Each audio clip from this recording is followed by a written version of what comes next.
저는 박정자, 올해 62입니다. 남편과 함께 평생을 악착같이 일해서 여기까지 왔죠.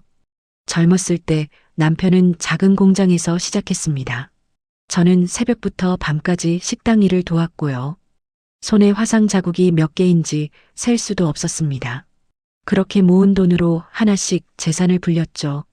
서울에 작지만 아파트 2채를 샀고 운이 좋아서 공장 사업도 나름 탄탄해졌습니다. 이후엔 좀 여유롭게 살았습니다.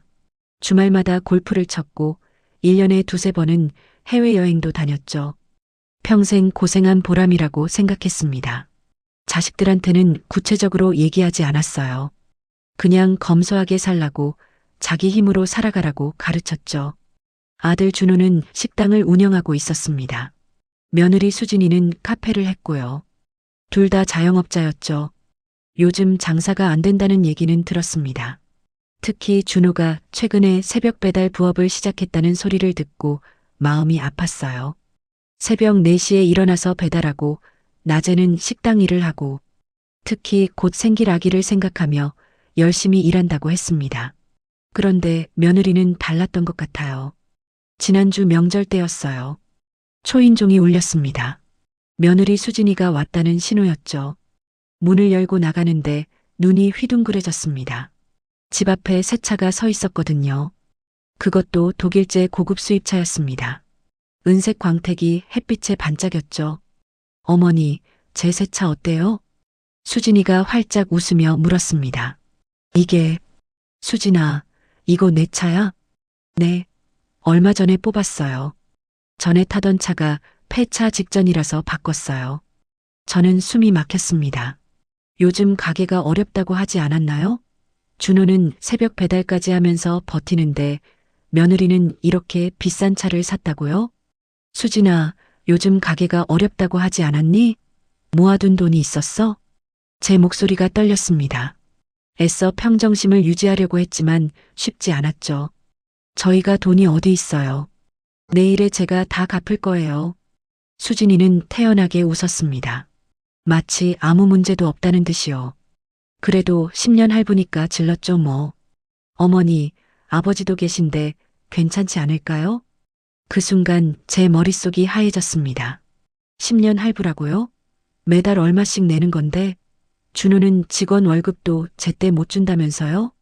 더 충격적인 건 마지막 말이었습니다. 어머니 아버지가 계시니까 괜찮다고요. 그 말은 결국 저희한테 기댄다는 뜻 아닌가요? 수진아, 그게 무슨 소리야? 에이 어머니. 어머니랑 아버지 여유 있으시잖아요. 수진이는 아무렇지 않게 말했습니다. 정말 당연하다는 표정이었어요. 저는 그제야 깨달았습니다. 며느리가 저희를 어떻게 생각하고 있었는지, 저희 부부가 골프 치고 여행 다니는 모습을 보면서 시댁이 넉넉하다고 판단했던 거죠. 그래서 자기도 마음껏 쓸 수 있다고 착각한 겁니다. 설령 빚을 져도 시부모가 어떻게든 도와줄 거라고 믿었던 거예요. 저는 가슴이 답답했습니다. 분노보다는 허탈함이 먼저 밀려왔죠. 저희가 이렇게 살 수 있었던 건 평생을 절약하며 일했기 때문입니다. 손에 굳은 살이 박이고 허리가 휘도록 일했던 시간들이었어요. 그걸 며느리는 그냥 당연하게 여기고 있었습니다. 수진이는 집 안으로 들어오면서도 신이 나 있었습니다. 새 차 얘기를 계속했죠. 얼마나 승차감이 좋은지, 안전 기능이 얼마나 뛰어난지. 저는 제대로 듣지도 못했습니다. 머릿속이 복잡했거든요. 준호는 지금 이 순간에도 식당 정리를 하고 있을 겁니다. 명절인데 늦은 시간까지 일하면서요. 그런데 아내는 수천만 원짜리 차를 할부로 사고 있었습니다. 10년이요. 10년 동안 매달 수십만 원을 갚아야 한다는 거죠. 명절 음식을 먹으면서도 제 입맛은 없었습니다.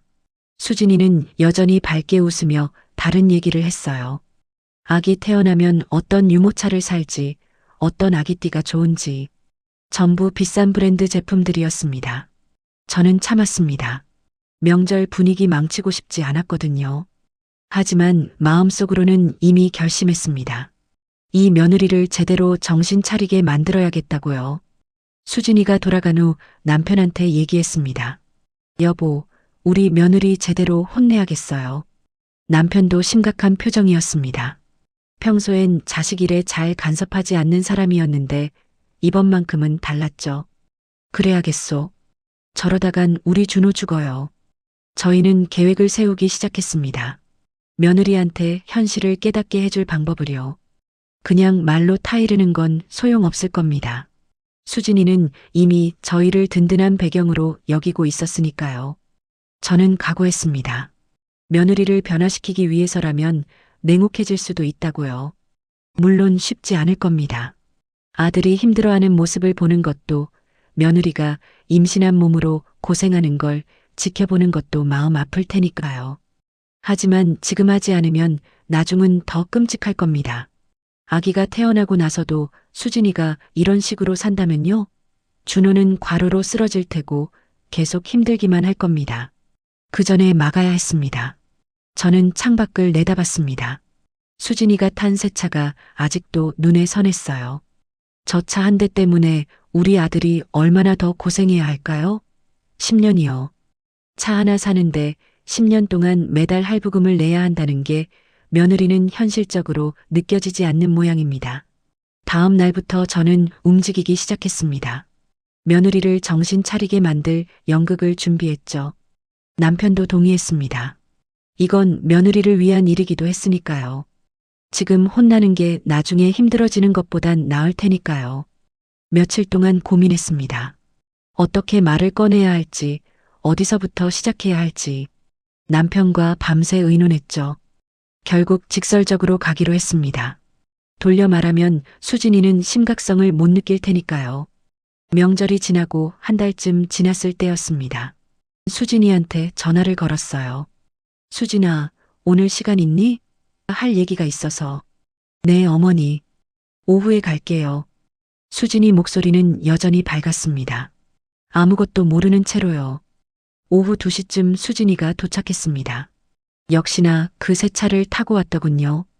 현관에 들어서는 며느리 얼굴엔 미소가 가득했어요. 임신 중이라 조심스럽게 걸어 들어오는 모습을 보니 마음 한편이 아팠죠. 하지만 흔들리면 안 됐습니다. 지금 여기서 제대로 못 박아놓지 않으면 나중이 더 끔찍할 테니까요. 앉아. 저는 거실 소파를 가리켰습니다. 평소보다 목소리 톤이 낮았죠. 수진이도 뭔가 느꼈는지 조심스럽게 앉았습니다. 어머니, 무슨 일이세요? 수진아, 할 말이 있어. 저는 심호흡을 한 번 했습니다. 그리고 천천히 입을 열었죠. 우리한테 기대하지 마. 수진이 얼굴에서 미소가 사라졌습니다. 당황한 표정이 역력했어요. 어머니, 그게 무슨... 지난번에 내가 한 말 들었어. 어머니 아버지 계시니까 괜찮다고 했지? 수진이는 입을 다물었습니다. 할 말이 없었던 거죠. 수진아, 사실 너 우리 보고 돈 많다고 생각하지? 제 목소리가 차갑게 나왔습니다. 일부러 그랬어요. 이번만큼은 단호해야 했으니까요. 아니에요, 어머니. 그런 뜻이 아니라 골프 치고 여행 다니는 거 보고 여유 있다고 생각한 거 아니야? 수진이는 대답하지 못했습니다. 제 말이 전곡을 찔렀던 거죠. 며느리 얼굴이 점점 창백해졌습니다. 그럴 수도 있지. 그런데 있지. 우리 사업이 안 좋아졌어. 거짓말이 시작됐습니다. 하지만 며느리를 위한 거짓말이었죠. 아버지 사업이 요즘 너무 힘들어. 투자했던 게 다 날아갔어. 그런 일이. 그래서 골프도 이제 그만둘 생각이야. 회원권도 팔아야 할 것 같고. 저는 거짓말을 이어갔습니다. 남편과 미리 짜둔 각본대로요. 해외여행도 당분간 못 갈 것 같아. 우리도 허리띠 졸라매야 해. 수진이 손이 떨리기 시작했습니다. 무릎 위에 올려놓은 손이 미세하게 흔들렸어요. 어머니. 그럼. 며느리가 말을 잇지 못했습니다. 제가 먼저 말을 이었죠. 그래서 더 정신 차려야지. 저는 단호하게 말했습니다. 마음이 약해지려는 걸 억지로 눌렀죠. 아기 키우는 게 얼마나 돈 드는데. 분유값, 기저귀값, 병원비. 다 너네가 감당해야 해. 수진이 눈에 눈물이 맺히기 시작했습니다. 하지만 저는 멈출 수 없었어요. 여기서 물러서면 아무 의미가 없으니까요. 그리고 말이야. 저는 잠시 말을 멈췄습니다. 이제부터가 진짜 중요한 부분이었거든요. 너희 지금 사는 집, 우리 명의지? 네. 그렇죠. 그것도 팔아야 할 것 같아. 수진이 얼굴이 새하얗게 질렸습니다. 입술이 파르르 떨렸어요. 어머니, 그럼 저희는 월세 알아봐. 지금 돈이 없어서 어쩔 수 없어. 하지만 어머니, 아기가 곧 태어나는데. 수진이 목소리가 떨렸습니다. 당연한 반응이었죠. 임신한 몸으로 갑자기 이사를 해야 한다니요. 그러니까 더 일찍 준비해야지. 미안하지만 집 알아보고 나가죠. 저는 냉정하게 말했습니다. 며느리 눈에서 눈물이 흘러내렸어요. 두 손으로 얼굴을 감싸며 몸을 떨고 있었습니다. 미안하게 됐어. 앞으로 아무 도움도 기대하지 마. 지금 정말 쉽지 않아. 네. 며느리 목소리가 작게 나왔습니다. 완전히 기가 죽어 있었어요. 더 이상 아무 말도 하지 못하고 고개만 숙이고 있었죠. 수진아, 알아들었지? 네, 어머니. 그럼 가봐. 준호한테 얘기하고 빨리 준비해. 수진이는 비틀거리며 일어났습니다. 현관까지 걸어가는 뒷모습이 초라했습니다. 문이 닫히자마자 남편이 거실로 나왔습니다. 방에서 다 듣고 있었던 거죠. 당신 괜찮소? 괜찮아요. 이렇게라도 해야죠. 저는 대답했지만 사실 마음이 편하진 않았습니다. 임신한 며느리한테 저렇게 냉정하게 굴었으니까요. 우리가 너무 심한 거 아니요? 남편도 걱정스러운 표정이었습니다. 지금 안 하면 나중이 더 심해요. 수진이도 아기 태어나기 전에 정신 차려야죠. 저는 단호하게 말했습니다. 흔들리면 안 됐거든요. 창밖으로 수진이가 차에 타는 게 보였습니다. 한참을 차 안에 앉아 있더니 고개를 숙이고 울기 시작했어요. 핸들에 얼굴을 묻고 어깨를 들썩이는 모습이 보였습니다. 제 눈에서도 눈물이 났습니다. 하지만 닦아내며 참았죠. 이건 며느리를 위한 일이라고, 나중을 위한 일이라고 스스로를 달랬습니다. 그날 저녁 준호한테 전화가 왔습니다. 엄마, 수진이가 울면서 왔는데 무슨 일이에요? 준호야, 미안하다. 엄마가 할 얘기가 있어. 저는 아들한테도 똑같이 말했습니다. 사업이 어려워졌다고, 집을 팔아야 한다고, 앞으로 도움을 못 줄 것 같다고요. 엄마, 괜찮아요. 저희가 알아서 할게요. 준호 목소리는 담담했습니다. 오히려 저희를 걱정하는 투였죠. 미안하다, 아들. 아니에요. 당연한 거예요. 저희는 걱정하지 마시고 잘 처리하세요. 전화를 끊고 나니 마음이 더 복잡했습니다. 아들은 이해했는데 며느리는 충격을 받았죠. 그만큼 수진이가 저희한테 내심 기대고 있었다는 뜻이었습니다. 이제 본격적인 연기가 시작될 겁니다. 며느리가 진짜 변할 때까지 저는 이 거짓말을 계속 이어갈 작정이었습니다. 며느리와의 대화는 시작에 불과했습니다. 이제부터가 진짜였죠. 말로만 하면 금방 잊을 겁니다. 눈으로 직접 보고 몸으로 느껴야 현실을 받아들일 테니까요. 남편과 저는 본격적으로 움직이기 시작했습니다. 먼저 집안부터 정리했어요. 거실 장식장에 있던 고급 도자기들을 모두 치웠습니다. 아끼던 골프 트로피들도 박스에 담아 창고로 옮겼죠. 벽에 걸린 해외여행 사진들도 내렸습니다. 화려했던 거실이 점점 삭막해졌어요. 이 정도면 되겠소? 남편이 물었습니다. 더 해야죠. 수진이가 올 때마다 확실히 느껴야 해요. 저는 더 철저하게 치웠습니다. 명품 가방도 보이지 않게 숨기고 비싼 찻잔 세트도 치웠죠. 대신 싸구려 머그컵을 꺼내놨습니다. 며칠 후 수진이한테서 전화가 왔습니다. 어머니, 아기용품 좀 보러 가려는데 같이 가실래요? 미안해. 요즘 바빠서 못 갈 것 같아. 네. 알겠어요. 수진이 목소리가 풀이 죽어 있었습니다. 평소 같았으면 흔쾌히 같이 갔을 텐데요. 하지만 지금은 안 됐습니다. 여유가 없는 척해야 했으니까요. 일주일쯤 지났을 때였습니다. 수진이가 집에 들렀어요. 무슨 서류 때문에 온 거였죠. 저는 일부러 그 시간에 맞춰 전화 통화를 크게 했습니다. 여보, 골프 회원권 팔았어요? 얼마 받았어요? 현관에서 수진이가 신발을 벗고 있었습니다. 제 목소리가 분명히 들렸을 거예요. 그 정도밖에 안 돼요? 에휴, 할 수 없죠. 빨리 팔아야 하니까. 저는 한숨을 크게 쉬었습니다. 연기였지만 제법 실감났죠. 수진이가 거실로 들어왔을 때 저는 막 전화를 끊는 척했습니다. 어머니, 누구랑 통화하셨어요? 아, 아버지. 골프 회원권 팔았다고. 정말 파신 거예요? 수진이 얼굴이 굳었습니다. 응, 어쩔 수 없지. 돈이 필요하니까. 저는 무덤덤하게 대답했습니다. 수진이는 거실을 둘러봤어요. 장식장이 텅 비어 있는 걸 눈치챘죠. 어머니, 장식장이. 다 정리했어.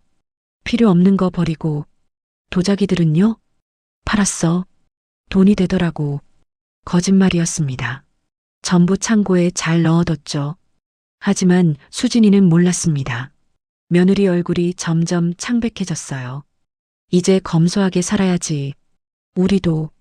저는 일부러 낡은 티셔츠를 입고 있었습니다. 평소엔 깔끔한 옷을 즐겨 입었는데 말이죠.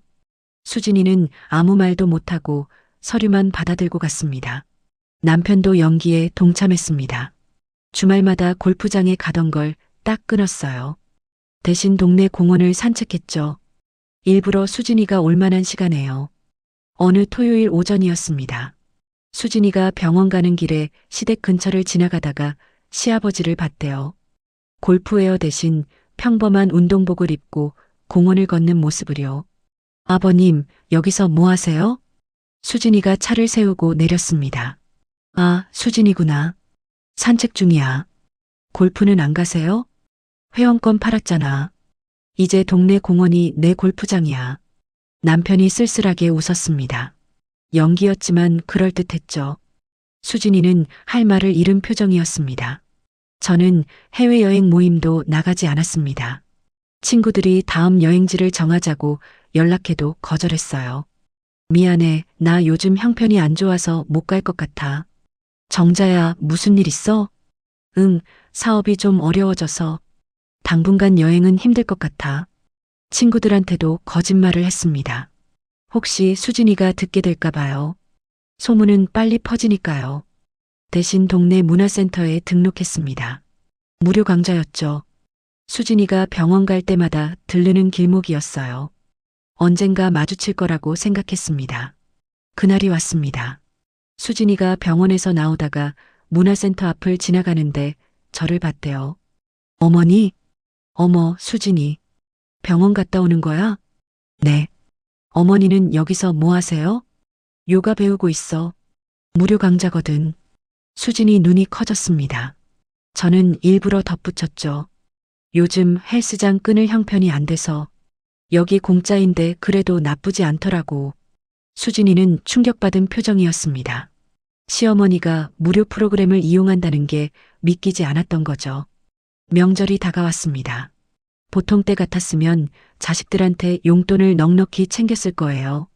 하지만 이번엔 달랐습니다. 준호가 전화했습니다. 엄마, 명절 뭐 필요한 거 없어요? 제가 사다 드릴게요. 아니야. 우리 알아서 할게. 그래도 준호야, 너희도 힘든데 신경 쓰지 마. 엄마는 괜찮아. 전화를 끊고 나니 마음이 아팠습니다. 아들 목소리에 걱정이 가득했거든요. 명절날 준호네 가족이 왔습니다. 수진이는 예전과 달리 조용했어요. 평소처럼 밝게 웃지도 않았죠. 식사 준비를 하는데 수진이가 주방으로 왔습니다. 어머니, 제가 도와드릴게요. 괜찮아, 수진아. 내가 임신했는데. 아니에요. 제가 할 수 있어요. 며느리가 설거지를 하기 시작했습니다. 예전엔 한 번도 안 하던 일이었죠. 저는 놀랐지만 내색하지 않았습니다. 식사 후에 준호가 봉투를 꺼냈습니다. 엄마, 이거. 준호야, 됐어. 너희가 더 필요할 거야. 그래도 명절인데요. 진짜 괜찮아. 엄마 아빠 돈 있어. 너희나 잘 써. 저는 완곡하게 거절했습니다. 예전 같았으면 고맙다며 받았을 텐데요. 하지만 지금은 여유가 없는 척해야 했으니까요. 수진이는 그 모습을 지켜보고 있었습니다. 며느리 얼굴에 복잡한 감정이 스쳐 지나갔어요. 집에 돌아갈 때 수진이가 주변을 둘러봤습니다. 예전엔 명절 때마다 선물을 한가득 싸줬거든요. 과일, 한우, 건강식품, 비싼 것들로요. 하지만 이번엔 아무것도 없었습니다. 어머니, 저희가요. 그래, 조심히 가. 몸 조심하고. 네.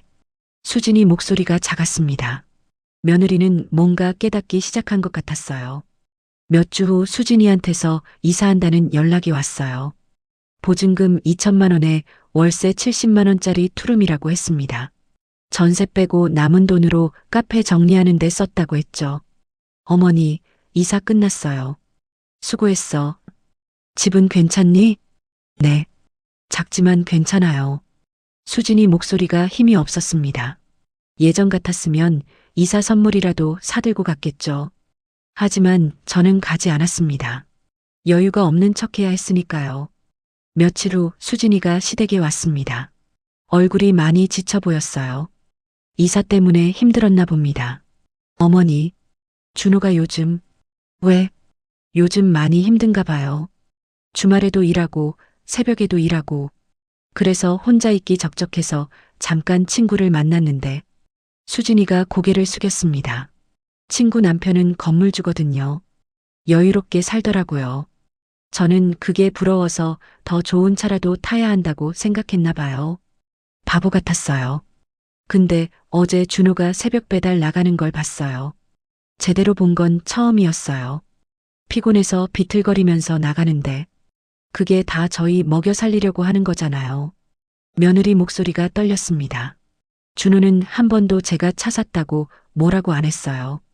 그냥 묵묵히 일만 더 하더라고요. 그 모습 보니까 제가 결혼할 때를 생각했어요. 그래, 준호는 성실하고 저한테 잘해줬거든요. 친구들처럼 엄청난 부자 남편은 아니었지만 저를 정말 아껴줬어요.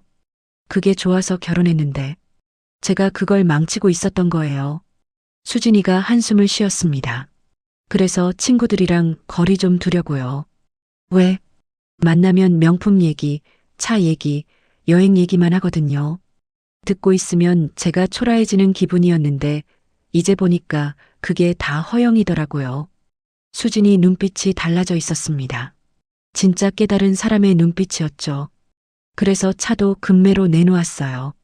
빨리 팔아야 할부금이라도 안 내니까요. 그래. 잘 생각했어. 저는 짧게 대답했습니다. 며느리 스스로 결정한 일이었으니까요. 수진이는 한동안 아무 말이 없었습니다. 그러더니 갑자기 울기 시작했어요. 어머니, 제가 정말 바보 같았어요. 눈물이 주르륵 흘러내렸습니다. 임신한 몸으로 소파에 앉아서 우는 모습이 안쓰러웠죠. 제가 왜 그랬는지 모르겠어요. 어머니, 아버지가 여유 있으시니까 저도 그렇게 살 수 있다고 생각했어요. 준호가 얼마나 힘든지도 모르고 새벽에 배달 나가는 것도 모르는 척했어요.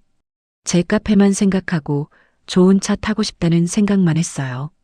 수진이가 고개를 숙였습니다. 어깨가 들썩였죠. 어머니가 사업 힘드시다는 얘기 듣고 나서야 정신이 들었어요. 제가 얼마나 철없이 살았는지. 저는 며느리 옆에 앉았습니다. 등을 토닥여주고 싶었지만 참았어요. 아직은 아니었습니다. 이제라도 깨달았으면 됐어. 죄송해요, 어머니. 미안해하지 마. 앞으로 잘하면 돼. 수진이는 한참을 울다가 일어났습니다. 눈이 퉁퉁 부어 있었어요. 저 이제 준호 식당 일 도우려고요. 제가 할 수 있는 일 찾아서요. 그래, 그게 좋겠다. 며느리가 돌아간 후 저는 한숨을 쉬었습니다. 조금씩 변하고 있었어요. 하지만 아직 확신할 수 없었죠. 진짜 변한 건지 아니면 지금 상황이 힘들어서 그런 건지. 일주일쯤 지났을 때 준호한테 전화가 왔습니다. 엄마, 수진이가 요즘 많이 달라졌어요. 그래. 아침마다 제가 배달 나갈 때 김밥을 싸줘요. 전에는 한 번도 안 그랬는데. 준호 목소리가 밝았습니다. 오랜만에 듣는 긍정적인 톤이었죠. 식당 장부도 정리해주고요. 어디서 재료 사면 싸다고 알아봐주고. 진짜 달라졌어요. 그래, 다행이다. 저는 짧게 대답했지만 속으로는 기뻤습니다. 수진이 출산이 2달쯤 남았을 때였죠. 며느리가 집에 왔습니다. 이번엔 작은 봉지를 들고 왔어요. 어머니, 이거 드세요. 이게 뭐니? 제가 만든 반찬이에요.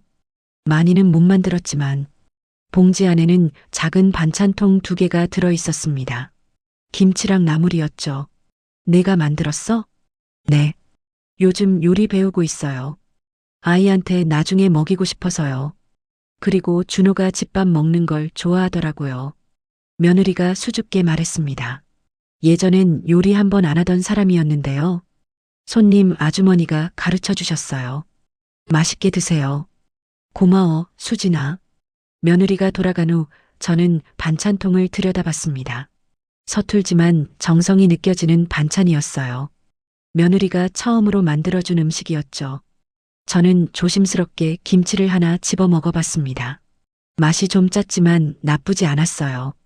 무엇보다 며느리의 변화가 느껴져서 뭉클했죠. 준호한테 또 전화가 왔습니다. 엄마, 수진이가 말하더라고요. 친구들 따라가느라 정신없었는데 이제 정신 차렸다고.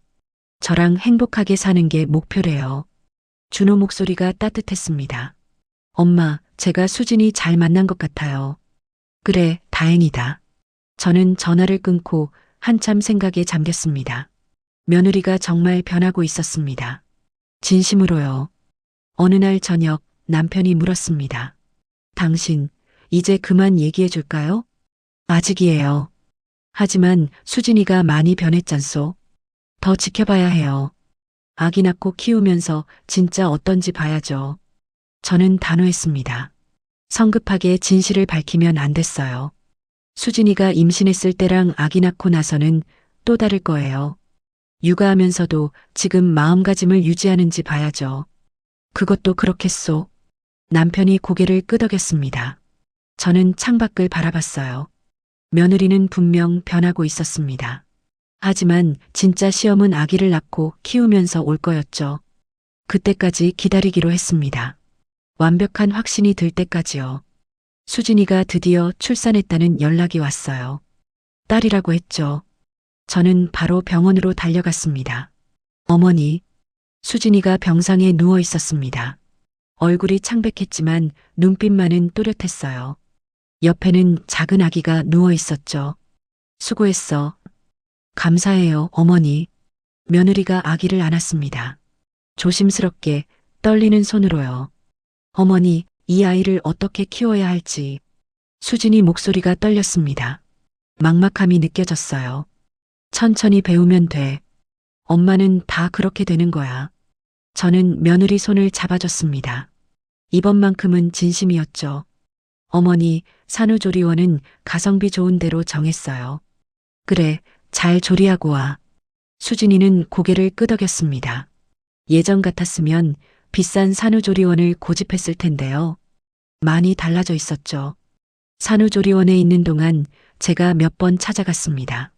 수진이는 아기를 안고 창밖을 바라보고 있었어요. 무슨 생각해? 어머니, 계산해 보니까요. 계산? 분유가, 기저귀가, 나중에 어린이집비. 다 계산하니까 정신이 번쩍 들더라고요. 수진이가 작은 수첩을 보여줬습니다. 빼곡하게 적힌 숫자들이 보였죠. 한 달에 기본으로 100만 원은 들 것 같아요. 분유만 해도 한 달에 30만 원이고 기저귀가 20만 원 정도. 병원비도 있고. 며느리는 진지했습니다. 아기를 키우는데 드는 돈을 현실적으로 계산하고 있었던 거죠. 나중에 돌 지나면 더 들겠죠? 장난감도 사야 하고 옷도 계속 사야 하고.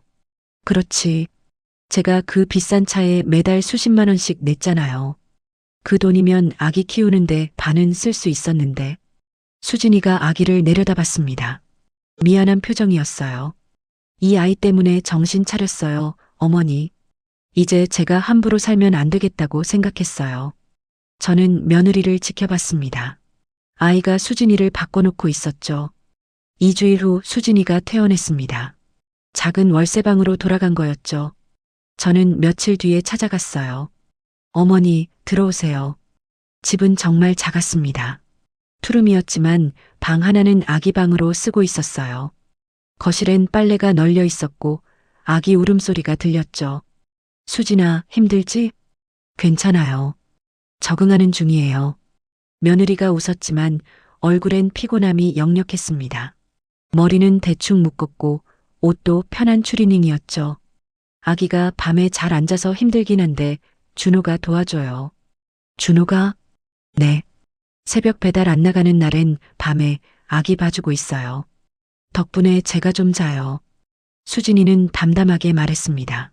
부부가 함께 버티고 있었던 거죠. 어머니, 차 마시실래요? 제가 끓여드릴게요. 며느리가 부엌으로 갔습니다. 좁은 부엌이었지만 깔끔했어요. 설거지가 잘 돼 있었고 반찬통이 여러 개 보였죠. 반찬 내가 다 만들었어? 네. 요즘 만들어서 먹어요. 배달 음식 시켜 먹으면 한 끼에 2만 원인데 집에서 해 먹으면 5천 원이면 되더라고요. 며느리가 자랑스럽게 말했습니다. 예전엔 요리는 쳐다도 안 보던 사람이었는데요. 아기 낳고 나서 돈 쓰는 게 무서워졌어요. 기저귀 한 장도 아껴야겠다는 생각이 들더라고요. 저는 며느리를 물끄러미 바라봤습니다. 완전히 다른 사람이 돼 있었어요. 한 달쯤 지났을 때였습니다. 수진이가 아기를 데리고 시댁에 왔어요. 아기띠에 딸을 안고 왔더군요. 어머니, 식당 일 도우러 가는 길이에요. 아기 데리고? 네. 아기띠에 안고 계산대 보려고요. 준호 혼자는 힘들어서요. 수진이는 웃었습니다. 힘들어 보였지만 표정은 밝았어요. 손님들이 아기 귀엽다고 좋아하세요. 덕분에 단골도 늘었대요. 며느리는 자랑스럽게 말했습니다. 아기를 키우면서도 남편을 돕고 있었던 거죠. 너 너무 무리하는 거 아니니? 아니에요. 이 정도는 해야죠. 준호 혼자 다 할 순 없잖아요. 며느리가 아기를 토닥였습니다. 아기는 스르륵 잠들었어요. 어머니, 저 요즘 행복해요. 그래. 예전엔 친구들이랑 비교하면서 불행했는데 이제는 우리 가족만 보니까 행복하더라고요.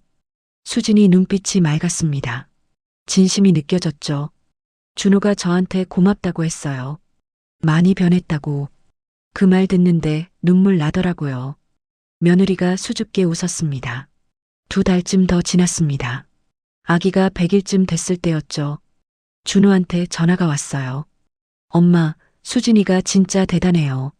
왜? 아기 보면서 식당 장부도 다 정리하고 재료 주문도 해주고 밤에 아기 울어도 혼자 다 봐요. 제가 자야 낮에 일할 수 있다고. 준호 목소리에 감동이 묻어났습니다. 엄마, 수진이가 말했어요. 자기가 철없이 산 게 너무 미안하다고. 이제부터 정말 열심히 살겠대요. 그래. 장사도 조금씩 나아지고 있어요. 수진이가 단골 관리를 시작했거든요. 자주 오시는 분들 얼굴 외우고 좋아하시는 메뉴 기억하고 그랬더니 손님들이 더 자주 오신대요. 준호는 신이 나서 얘기했습니다. 그리고 엄마, 저 배달 횟수 줄였어요. 식당 장사가 나아지니까 굳이 새벽 배달 안 해도 되더라고요. 그래, 다행이다. 저희 이제 좀 나아지고 있어요. 아직 여유롭진 않지만 그래도 적자는 안 나요. 준호 목소리에 자신감이 묻어났습니다.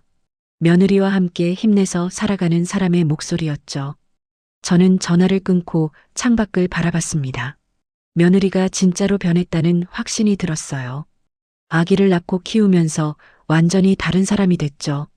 이제 진실을 밝힐 때가 다가오고 있었습니다. 손주 돌 날, 그때 모든 걸 얘기해 주기로 마음먹었죠. 드디어 손주 돌 날이 왔습니다. 수진이는 큰 잔치 대신 식당에서 소박하게 하겠다고 했어요. 가족들만 모여서 조촐하게요. 어머니, 아버지, 오세요. 수진이가 반갑게 맞아줬습니다. 식당 한쪽에 작은 상을 차려놨더군요. 돌잡이 용품도 수수했어요. 작은 금반지와 책과 청진기, 마이크 같은 것들이었죠. 준비 많이 했구나. 아니에요. 그래도 이 정도면 충분하죠? 며느리가 웃었습니다. 예전 같았으면 호텔에서 성대하게 했을 텐데요. 완전히 달라져 있었죠. 아기는 한복을 입고 있었습니다. 알록달록한 색동 저고리가 귀여웠어요. 수진이가 직접 빌린 거라고 했습니다. 사는 것보다 빌리는 게 훨씬 싸더라고요. 어차피 한 번만 입는 건데.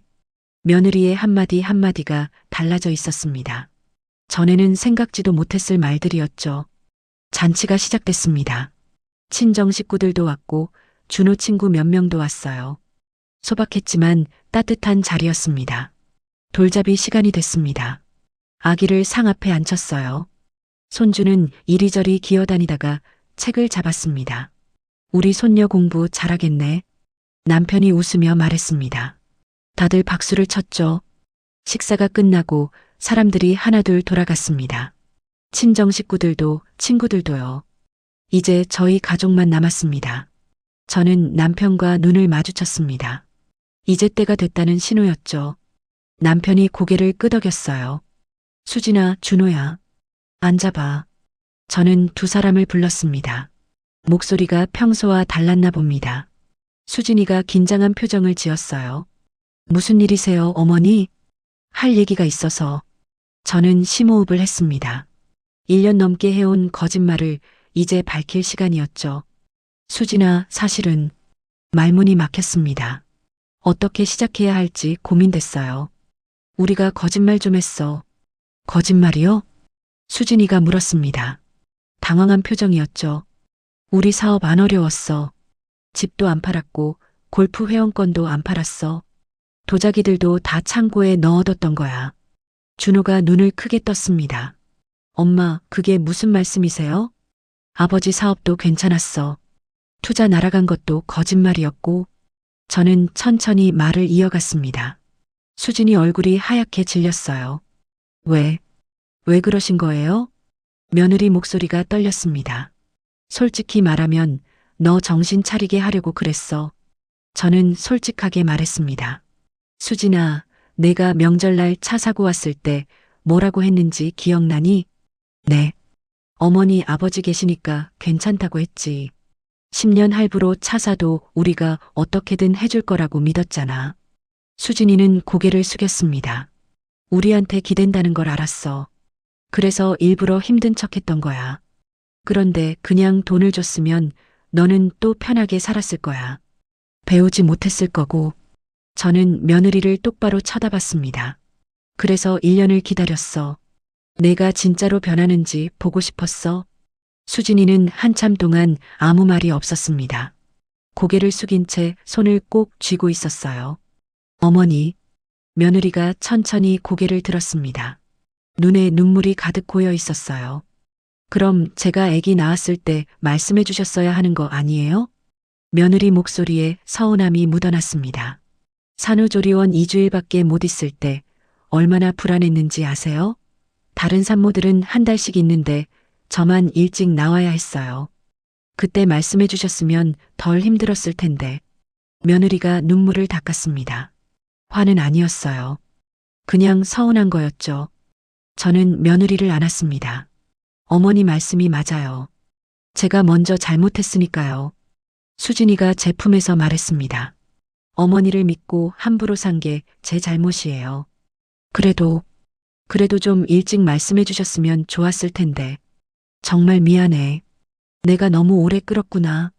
저도 눈물을 흘렸습니다. 준호가 조용히 말했습니다. 엄마, 저는 괜찮아요. 좀 힘들어도 그건 제 몫이었으니까요. 준호야.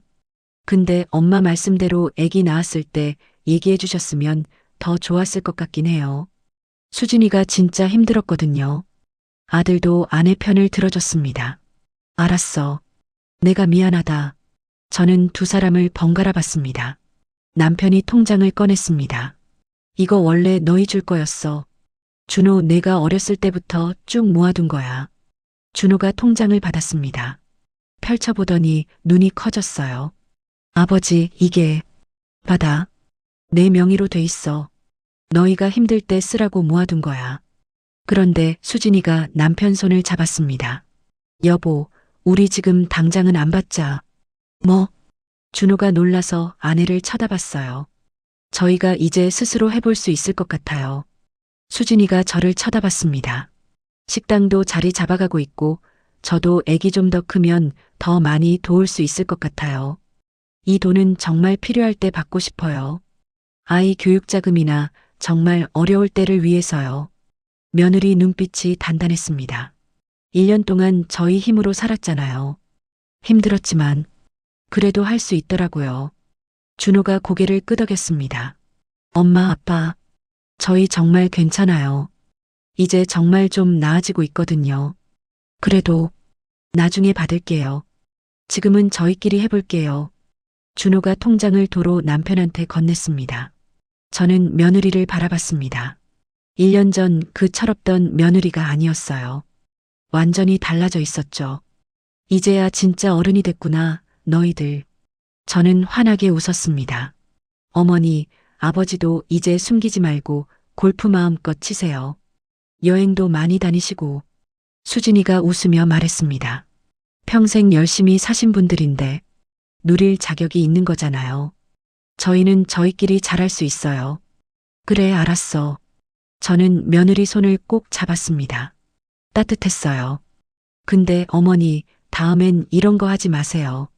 좀 무서웠어요. 수진이가 씁쓸하게 웃었습니다.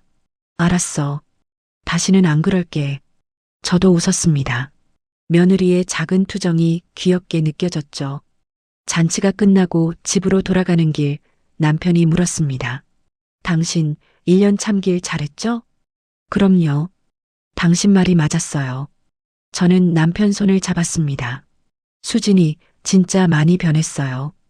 이제야 마음이 놓여요. 나도요. 우리 며느리 믿음직해졌소. 남편도 웃었습니다. 며느리는 변했고 아들은 행복했고 손주는 건강했습니다. 조금 서운함이 남았지만 그것도 시간이 지나면 괜찮아질 거였죠. 3년이 흘렀습니다. 손주는 이제 4살이 됐어요. 어린이집에 다니면서 또래 친구들도 사귀고 있었죠. 할머니, 손주가 저를 보자마자 달려왔습니다. 작은 손으로 제 다리를 꼭 안았어요. 우리 손녀, 오늘 어린이집 어땠어? 재밌었어요. 그림 그렸어요. 손주가 신이 나서 가방에서 그림을 꺼냈습니다. 온 가족이 손잡고 있는 그림이었죠. 우와, 우리 손녀 그림 정말 잘 그렸네.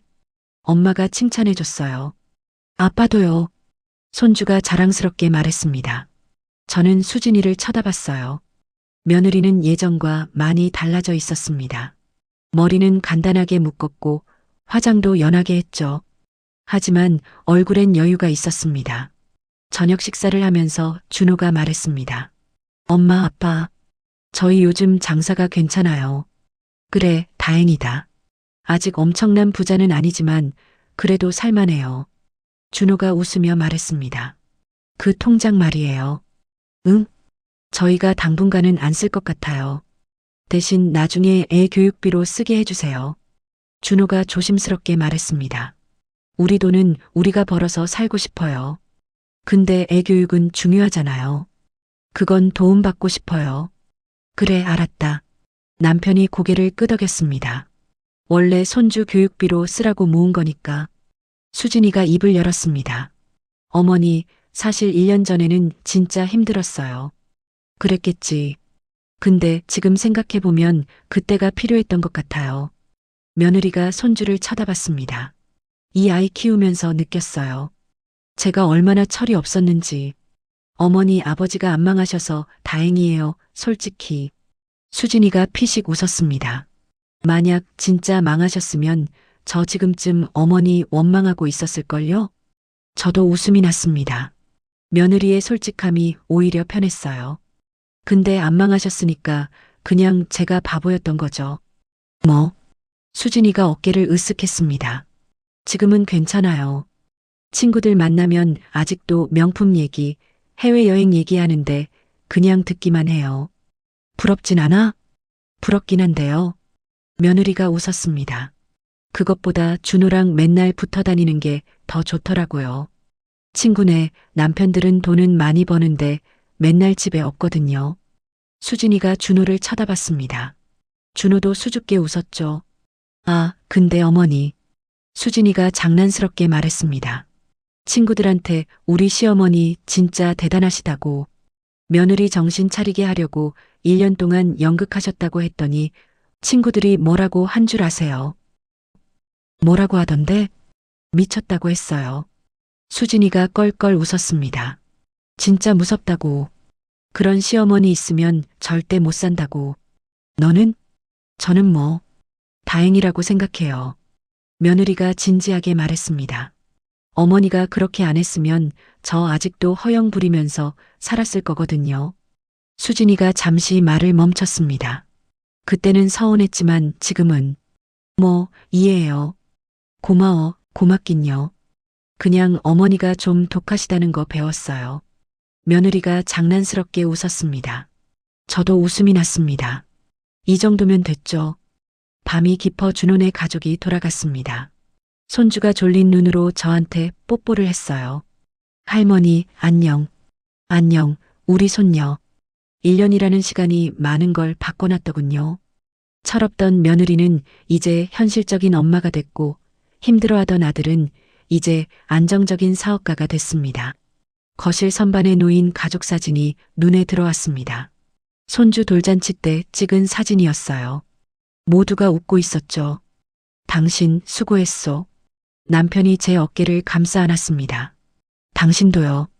저희는 서로를 바라보며 웃었습니다. 다음 날 아침 수진이한테 문자가 왔습니다. 어머니, 그래도 감사해요. 덕분에 정신 차렸어요. 근데 진짜 다음은 없어요. 알죠? 저는 웃으며 답장을 보냈습니다. 알았어.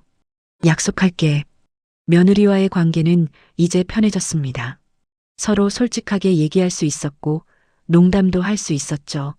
3년 전 그 힘든 시간이 오히려 저희를 가깝게 만들었습니다. 며느리 복이 있다면 있는 거죠. 1년 동안 속인 저도 용서해 줬으니까요. 여러분도 이런 며느리 부러우시죠? 안녕하세요. 사연조각집입니다. 오늘 이야기 어떠셨나요? 이 영상이 재미있으셨다면 좋아요와 구독 부탁드립니다. 화면에 보이시는 다른 영상도 함께 시청해 보시면 좋을 것 같습니다. 다음에도 좋은 이야기로 찾아뵙겠습니다. 감사합니다.